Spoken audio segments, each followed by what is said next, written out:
정치와 경제, 정책과 경제가 어떻게 만나야 할지 그 진수를 보여드리겠습니다. 우석진 교수와 함께하는 정경유착.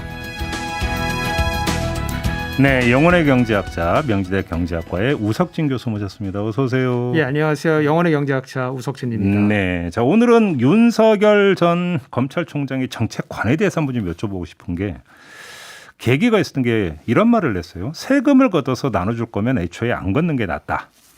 이런 그 이야기를 한다면 이거 초딩 수준 아니냐, 국가 운영을 모른다 이런 비판이 쏟아졌는데 경제학자로서 이런 발언 어떻게 평가하십니까?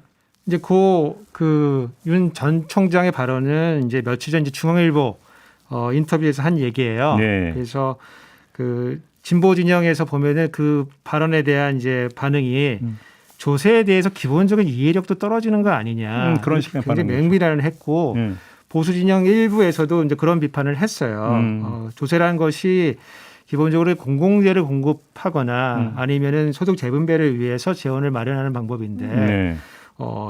윤 전 총장이 그렇게 얘기하는 걸 보니까 기본적으로 국가 돌아가는 시스템 잘 모르는 거 아니냐 이렇게 비판을 했어요. 네. 근데 저는 이제 그 윤 전 총장의 발언을 반드시 그렇게 그 공격할 것은 아니고 조금 떨어져 가지고 어떤 의도로 그런 얘기를 했을까 그렇게 살펴볼 필요가 있다고 이제 생각을 하는데 네. 제가 한번 예를 한번 들어볼게요. 예. 그래서 우리가 10,000원이 있는데 이 10,000원을 가지고 식당에서 밥을 사 먹어요. 그러면은 이제 이 10,000원 가지고 뭐 적당한 메뉴를 시키겠죠. 네. 그래서 뭐 육개장을 사 먹는다든가 갈비탕을 사 먹는다든가 해서 10,000원어치 우리가 이제 음식을 먹을 수가 있는데 이거 10,000원을 국가에 세금을 내고 그리고 정부가 이제 무상으로 이제 뭐 지역 화폐를 주든 아니면 현금을 주든 해가지고 네. 바우처를 주든 해서 식당에서 사 먹을 수 있게끔 해줬다. 그러면 얼마짜리 메뉴를 시켜 먹을 수 있을 것인가? 이걸 생각해 볼 수가 있어요. 근데 이제 그 조세를 주고받는 국가에 납부하고 사용하는 과정에서 많은 공무원들이 관여가 되고 또 행정비용도 들어가기 때문에 네.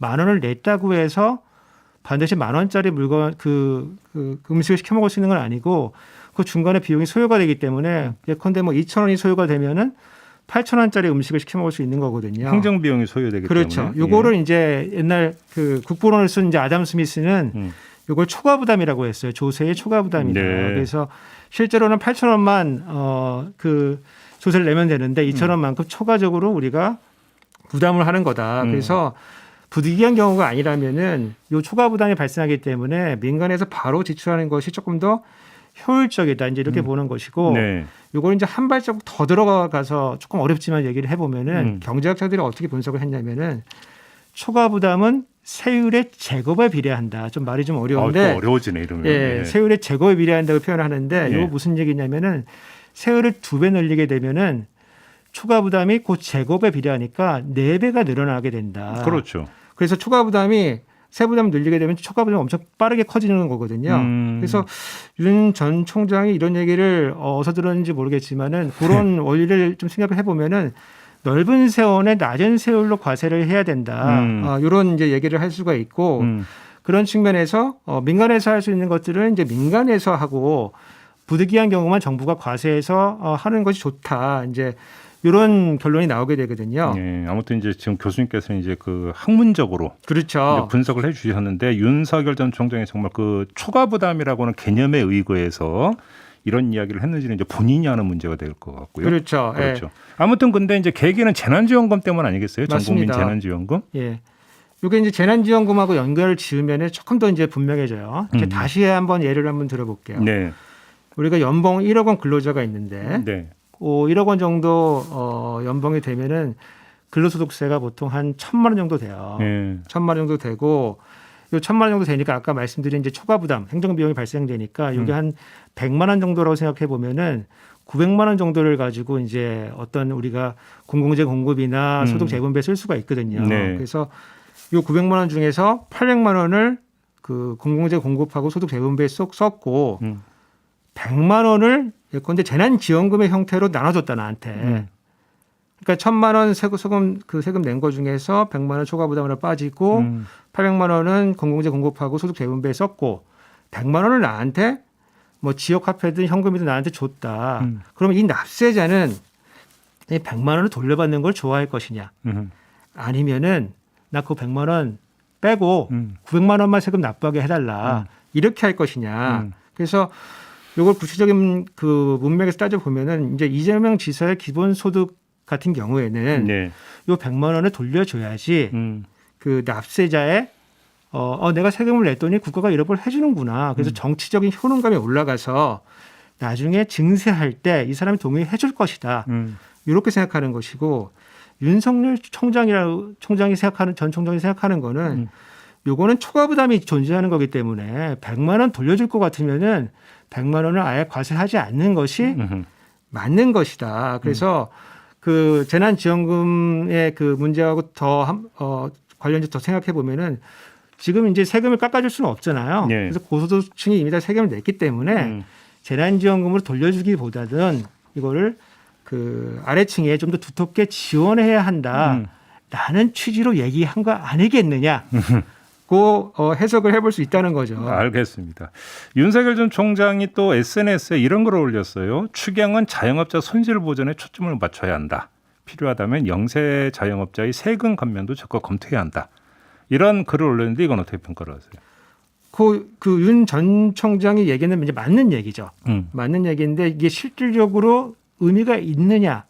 로 따져보면은 큰 의미는 없는 것 같아요. 왜요? 왜냐면은 이제 그 자영업자 손실 보전과 관련해서는 뭐 합의가 됐다 안 됐다 이런 얘기는 있지만 네. 이미 여야 대표가 손실 보상을 강화해야 된다 이런 얘기도 했었고요. 합의도 했었고 예. 여당 내부에서 공감대도 있고요. 또 기재부 내부에서 캐시백 정책 관련해 가지고 한 발 물러섰거든요. 네. 그러면서 소상공인 지원 강화를 한다는 안이 있고 어저께 저녁에 나온 뉴스는 조기 집행도 하겠다라는 그런 안도 나왔어요. 그러니까 그 윤 전 총장이 얘기한 것이 이미 많이 진행이 되고 있고 영세 자영업자에 대한 세금 감면도 취지는 좋은데 정부가 작년부터 이미 어느 정도는 하고 있거든요. 그래서 영세 자영업자와 관련된 세금은 이제 크게 보면 두 가지예요.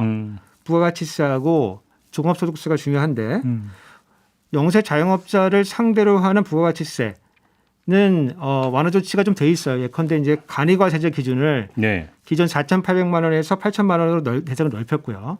그리고 그 부가가치세를 납부하지 않아도 되는 그 금액 그 면제 기준도 있는데 그게 3,000만 원에서 4,800으로 그 상향 조정했어요. 그러니까 이미 부가가치세 완화 조치를 많이 했고요. 그 다음에 종소세 같은 경우는 그 우리가 그 수입에서 필요용비를 뺀 이제 어떻게 보면 이제 영업이익 이로 볼 수 있는 수익 금액이 2천만 원 이하가 75%예요. 네. 그래서 세부담이 뭐 있다고는 할 수 있지만 그렇게 높은 편은 아니거든요. 그래서 그 윤 전 총장이 얘기하는 세부담 완화라고 하는 것이 구호로서는 의미가 있는데 내용이 구체적으로 무엇인지가 나와야지 기존에 하지 않았던 추가적인 세부담 완화 정책 혹은 소상공인 지원 정책이 논의할 만한 수준이 된다.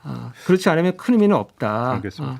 아마 이 문제는 이런 문제도 좀 있을 거예요. 이제 손실보상 심의위원회가 이제 그 구성이 돼서 손실보상 기준을 마련을 해야 되지 않겠습니까? 근데 여기에 대해서 이제 그 자영업자 같은 게 상당히 불신을 깔고 있는 부분이기 때문에 이걸 좀 타고 들어가는 이야기도 있는 것 같습니다. 그 점만 좀 확인을 하고요.